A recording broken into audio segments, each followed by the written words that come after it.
Hey there, members of the Night Crew, and folks who just love horror.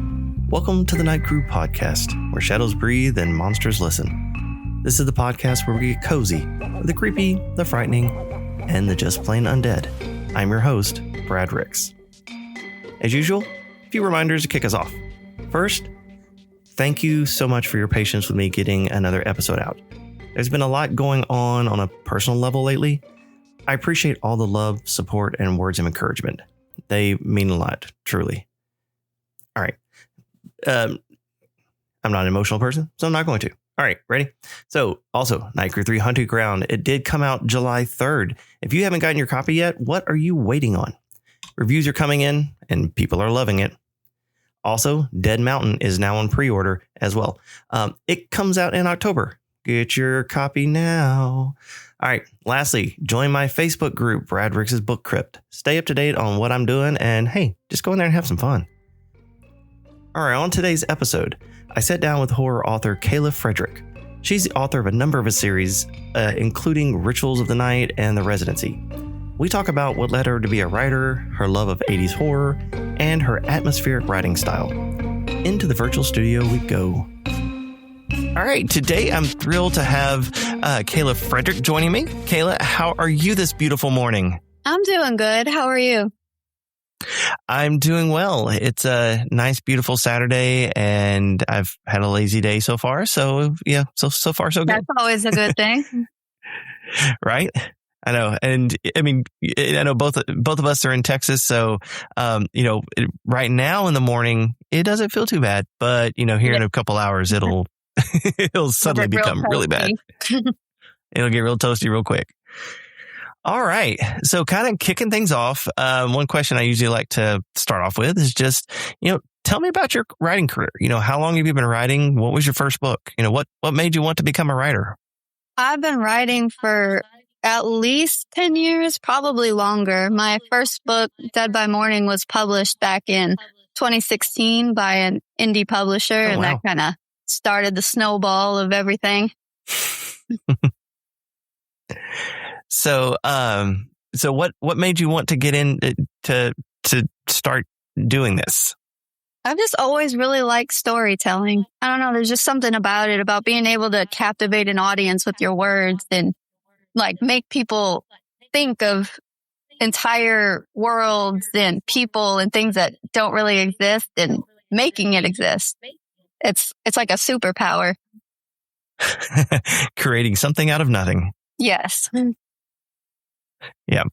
And so you said your first one, your first book was Dead by Morning? Yeah. All the way back in 2016. I have had a journey with that series. It's been republished so many times. Oh. Yeah. And that is part of a series. It's called the Rituals of the Night series. Is that correct? Yeah, that's correct. It's like a supernatural horror, dark fantasy mixture. I classify the whole thing as like the old 1989 movie Heathers meets Nightmare on Elm Street. You got slasher, dream antics, magic. And it focuses a lot. It has a lot of themes of trauma and kind of found family and those kind of things. Nice. And now, so I know there's Dead by Morning, and then Alive at Sunset is the sequel to it, and then there's another one. How many do you see in this series? I'm aiming for 7. Wow. Yeah, book 3 is set to come out next year. Called Awesome. Survive at Midnight. So I had this question kind of pinned for later on, but since we're in the conversation now, so how do you find it different in writing a series versus doing like a standalone book? Well, for a standalone book, it kind of feels like there's more pressure to actually wrap up storylines and kind of have a whole character arc and development within 200 or 300 pages. But a series, you kind of have a little more wiggle room where you can kind of play a little bit and let characters have redeeming arcs and villain eras and then redeem themselves again. And you have a lot more room to play with stuff. and kind of develop characters more. Yeah, I completely agree. I mean, I have my own series, the Night Crew. It's going to be 5 books on it, and yeah, it's it does give you kind of a little more breath to kind of send your characters kind of a little roller coaster. They can have the ups and downs and kind of take them through the multiple journeys. Yeah, let them have a little bit of hope and then just take it right back away again. I mean, we do write horror, so I mean, and that's kind of what it is, isn't it? Nature of the beast. Yeah. So and then you have a couple standalones as well, right? Yeah. I know you have a number of series that you've done, but you have some standalones too. Yeah. So do you prefer the series over the standalones, or does it just kind of depend upon what what story there is to tell? It really just kind of depends on the subject of the book. Like my standalone After the Devil, it doesn't need a sequel, prequel, anything. The story itself is solid with just the 300 pages that it's got. But then, like, I don't think with the Ritual series, I would not be able to tell that whole story in one book. Or I could, but it's very, really big book. Very hectic. Right. All right. Well, what made you want to write horror? I picked up a Stephen King book when I was way too young, and it just stuck with me for the rest of my life. That's funny. That's like my stock answer also is, yeah, I started reading Stephen King when I was way not age appropriate to do it. Yeah, that tends to be what the way. Yeah, I know well, I think welcome to, our generation. That's just kind of how it happened. Yeah. Now, how do you find time to write? Or I guess, what is your writing process? A lot of procrastination, mostly. I try to write something every day, even if it's just a sentence or two, because I find that if I take a break, it's really hard for me to get back into it, because I have a tendency to I've written so many books that if I don't keep a plot fresh in my head, that I kind of forget it over time, and then it makes it harder to write the story, and then I procrastinate more, and it's like a whole cycle. Yeah, nope. I hear that, and it's good to have a routine and to stay on schedule. I've talked before on podcasts that it helps to almost like train yourself into, this is what I'm writing at this time, and you get into a rhythm and routine that way. Yeah, consistency is key for sure. It's true. Do you see yourself as more of like a pantser or a plotter or somewhere in the middle? Pantser for sure. I never have any idea where the books are going until I start writing, and the characters kind of tell me who they are and what they have going on. I never have any idea what's going to happen from like the midpoint through the end of the book. I might have some ideas of like the beginning of the stories, but from there, I have no idea. The characters let me know. So I find that interesting. Like for a standalone, like I can definitely get that, but like with a series, as if you're kind of writing the series, do you have stuff in, or are there things that you've kind of planted in, in early books that are going to kind of come back in later books? Do you have like little Easter eggs like that, or so I know I have found as I'm doing my series that I had to kind of plot it a lot more just to make sure that, certain things that I may kind of hint at in book 2 will come to fruition by book 5. So do you have that same kind of thing in your series? Yeah, it's like sometimes I'll have like little ideas that I'm not real sure of where they'll go, but I just kind of plant a little something, and then later on I can decide if I actually want to go with that, or if I find a way to actually work that in, then I'll pull it out. But if not, I mean, it's just like a little thing most people probably wouldn't notice is there anyway, or think that it has importance. So it's like either way. Gotcha. So kind of sprinkle some little seeds throughout, and then if you decide to, let one of those seeds grow, then so be it. Exactly. Gotcha. Okay. And then how would you describe your writing style? I'd say more of atmospheric, I guess, because I'm not my writing's never been real like actiony. It's got a lot of suspense and kind of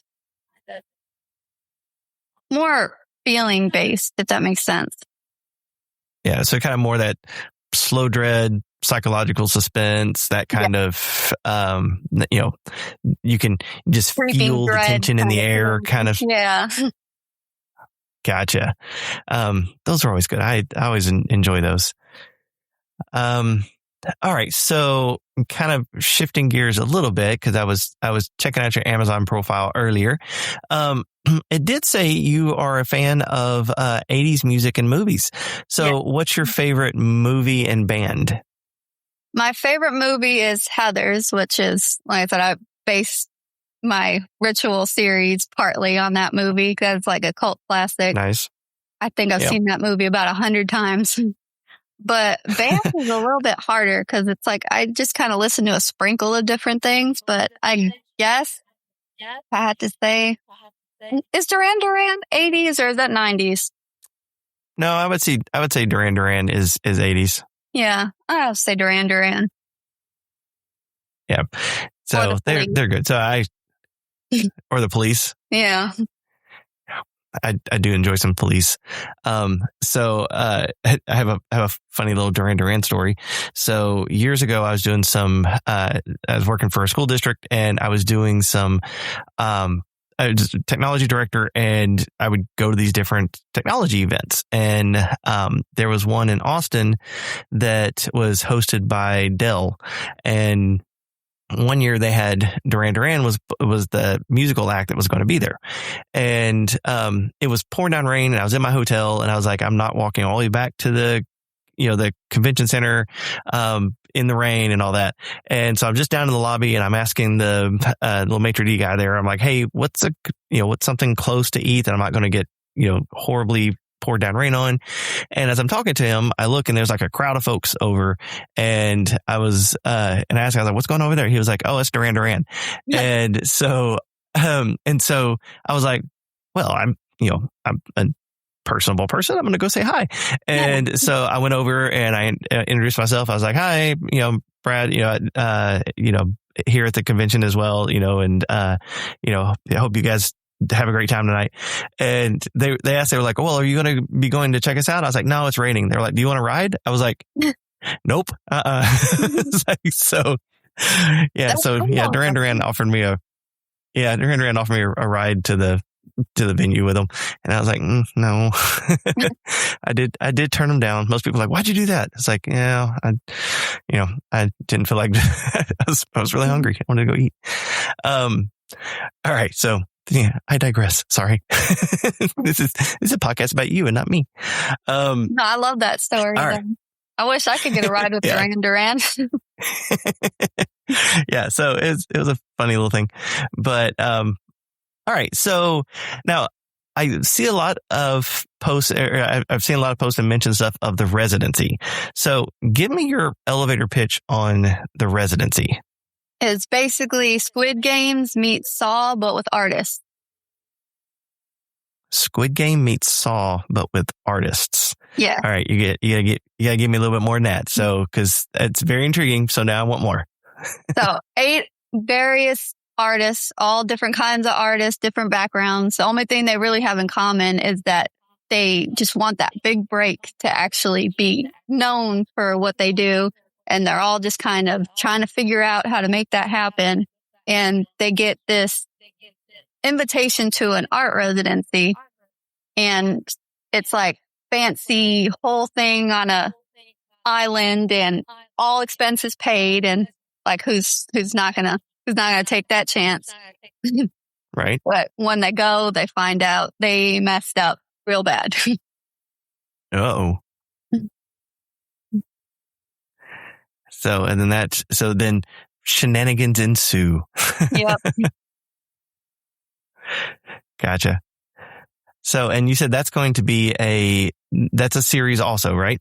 Yes. Right now, it's only one book out. I'm working on the sequel that it should, if everything goes according to plan, should come out fall sometime next year.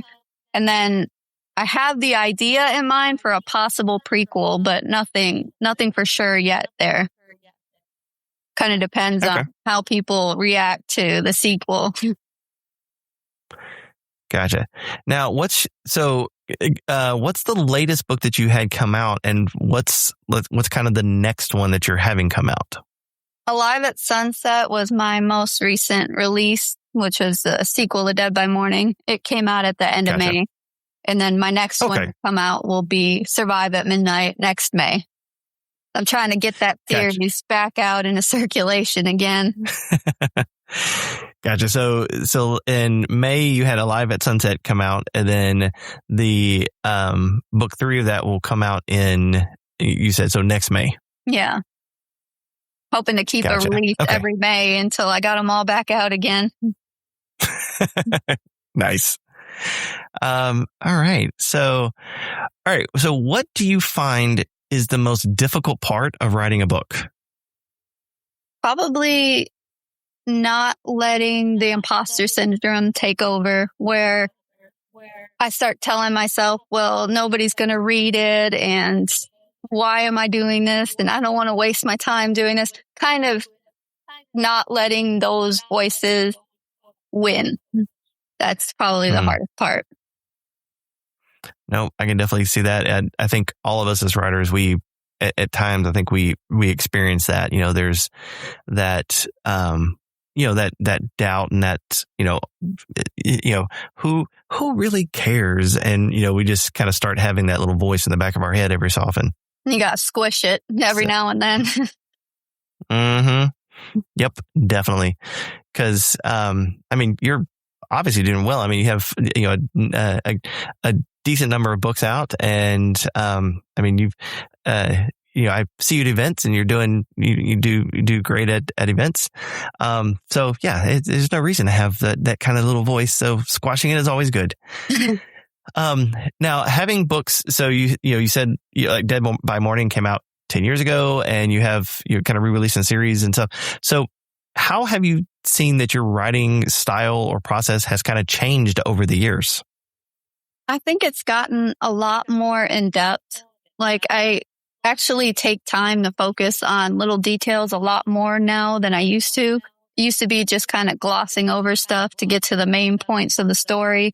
But now it's like I actually take the time to try and, I guess, world build a little bit better, because I'm always terrible at doing the descriptions and really trying to make things come to life in that aspect. But the more that I rewrite and I work on new projects, the more importance that I'm finding in actually taking the time to do that.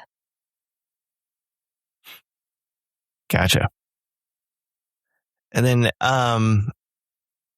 so this is what I like to ask sometimes, because I'm curious who all does this. So do you read your book reviews? And if so, how do you handle negative ones? Yes, I read them. I wish I didn't, but I have like a horrible curiosity killed the cat kind of thing. And I have to know what people think.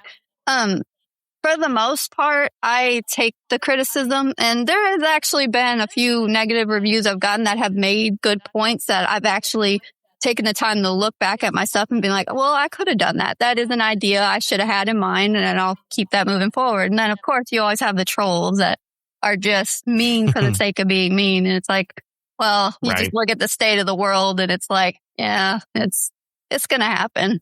There's nothing that can be done about that. Yeah, no, definitely. I had a review on Night Crew 2, for instance, and somebody was like, if the original team was there, this would have been over in a couple pages. I'm like, well, duh, that's why the original team wasn't there. You're like, thank you for getting and also missing the point of the book. Right? It's like correct. Yeah, you're exactly right. It wouldn't have been as interesting a book with the twists and turns if all the normal people were there. That's welcome to, as a book progresses, that's what happens. You got to up the stakes. One of my negative reviews for Dead by Morning that comes to mind is I had somebody get upset with me that all of the questions weren't answered in the end of the book. It's book 1 of a 7-book series. I feel like if you keep reading the series, maybe there'll be some answers, but I don't know. That's my bad That's for funny. not packing 7 books into one, I guess. That's kind of funny. I'm actually surprised I haven't got that on with like the Night Crew, because I keep leaving questions unanswered. Nobody has said that. I guess they're like, well, it's a series, a little wrap up at the end, hopefully. But that's funny that somebody was like, you'll get one. that is funny that somebody was like this. She hasn't finished it yet. Well, duh. Welcome to. She didn't wrap everything up in one episode. Jeez. Like, name a TV series it does.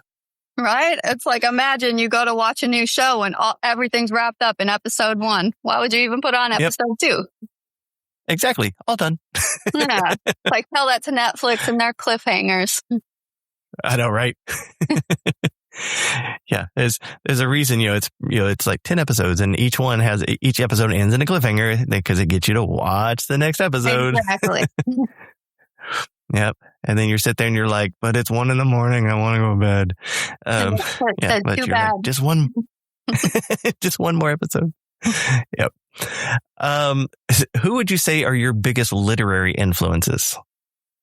Well, I would say my influences change depending on the authors that I'm reading at the time, because I started out probably the same as every horror writer, getting my inspiration and influence from Stephen King. But the more I kind of dabble and I pick up new authors, the more my style, I find more my style and influence changes. So like recently, my big influences have been mostly female horror authors. Like Jennifer Hillier and Viggy Parhampton right now are my 2 biggest influences. I'm reading through like all their backlists right now. I love Viggy. She's awesome. Yeah, she is. All right. Here's a question I like. So of all the books you've written, what would you say is your favorite? My first one, Dead by Morning. Because I actually really started writing that one because I don't know. Ever since I was a teenager, I have like really, really bad lucid nightmares. And one of my reoccurring nightmares is always having like these violent, bloody dreams of like this blonde man that I've never met in real life. And I wrote that book originally just trying to give him a story and like just figure out what was going on with that. So that story kind of has like, it's kind of personal to me because what the hell, Right. No, that makes sense. So, that's interesting. So, and I will say I'm impressed that you were able to just kind of spit that out, that's your favorite, because I said for some people and they're like, I don't know. they kind of, have to struggle with it. So, kudos for being like, nope, this is my favorite. Yeah. So. Like I said, me and that book have been through a journey. It has been published through different publishers. I've gotten my rights back, published it myself, and it's gone through like 12 different covers and different edits, and it's still trucking along.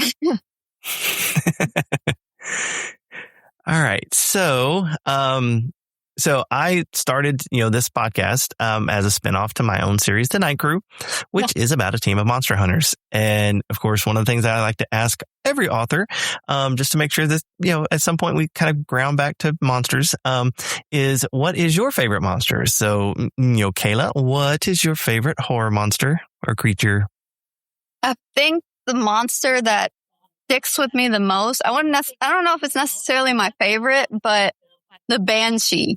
Like, I heard a spooky story about it when I was in elementary school, and it just always creeped me out. Like the idea of you just hear a deathly piercing wail out of nowhere, and then you're going to die in like 2 days afterwards. And that's so spooky. And you never really hear anybody ever talk about banshees. So that is, I haven't finished it yet, but I've been doing research on some Banshee stuff for a future podcast episode when I am doing one of my normal scripted talking about monster episodes. And so because it is kind of very interesting. Yeah, it is kind of very interesting on the Banshee stuff because it's the deathly cry, you hear it and then it either is a beckoner that death is happening and it's either to you or somebody or and then it's like you don't know what's going on, and then it's like, oh God, you're in Final Destination all of a sudden. Every single little thing. So and it's one that isn't that's something that's there's not like a lot of real good books or movies and stuff about the Banshee. There are a lot of folk tales about banshees, but there's not a lot of not a lot of media.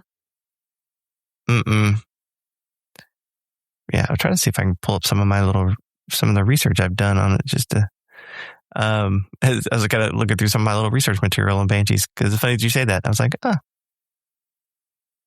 let's see. Yeah, some of the things were that I've seen is stuff like the origins kind of go way back. Irish families actually used to, they hired professional mourners, and these women would cry and scream and wail at funerals to honor the dead. And basically the ancient Celtic version of kind of, so my little normal humor that I write in these sometimes, it's kind of the ancient Celtic version of emo singers, with some very strong lungs. But over time, the kind of the line between those and the supernatural kind of blurred, and, they kind of turned into more spirits and who didn't kind of wait for the funeral, but predicted it. Yeah. So that's some, so just scrolling through some of the little notes I've taken and stuff I've jotted down, because it's a future episode I'm going to have for sure. But, that's one that's, I do enjoy some Banshee stuff. All right. So, couple more questions and we'll kind of wrap things up. So what scares you and how does that inspire your writing? I know you talked about the guy from Dead by Morning, but kind of what else? What other kind of things, frighten you, and how does that really inspire your writing? I think really the duality of human nature can be terrifying, because it's like the monster beside you kind of thing, like you never truly know the people around you. And I watch a lot of true crime, and it's like you always see stories of like fathers killing their families and like best friends secretly like plotting people. And that's really scary, because it's like how well do you really truly know the people that you come into your day to day with? True. And I mean, that does get to be some scary stuff, especially if you watch a lot of true crime, and I mean, it can start making your brain do all kind of stuff and see things that, you're starting to see things in normal life like, Yeah, it's like suspicious. Everything becomes a tell. Yeah. That's funny. All right. So, outside of writing, what are your hobbies? I like to bake. I try making all kinds of different desserts. Like, my recent project has been cheesecakes, like trying to make a whole bunch of different kind of cheesecakes just to see if I can do it. They usually turn out for the most part. I've had a couple that I was pretty disappointed in, but it's fun. Nice. Yeah, it's always good to have something outside of, a lot of times we start writing as kind of like an outlet, but then once it kind of turns into more than just an outlet, then it's good to have something else as well to express. Then it's like, it's good to have something else to help. Have something else. I know. Correct. Agreed. Any advice for aspiring authors? Just don't give up and have a thick skin, because a lot of people are mean because they can be. And also a lot of people will try to tell you how to tell your story, but like you're the only one who can tell it the way that you can. So kind of don't let other people tell you your idea is bad or they don't like certain things about it. Like write it the way you want to write it. That's some great advice. Because nobody can tell your story like you can tell your story. Exactly. So I know you have some events coming up. I know, you and I are actually going to be sharing a table at ShiverCon here in mid-August, which is up in Indianapolis. So if you're or just outside of Indianapolis. So anybody listening, if you're in the area, you definitely want to make your way up to the Indianapolis area that weekend, which Snickers. It's sorry, my dog is in the litter box. That's funny. I'm not even gonna cut that. That's just funny. So definitely if you're in the Indianapolis area around, that's what weekend is that? It's August. It's August 14th and 15th. 14th and 15th. Yep. Like midway through. Yes. Yep. Dead in the middle of August there. So definitely make your way, and you can. Oh no, you're good. It's funny. So she had to leave to go take care of the dog for a second. Usually I cut this stuff out, but I mean, this is kind of fun. So I get to sit here and chat for a second.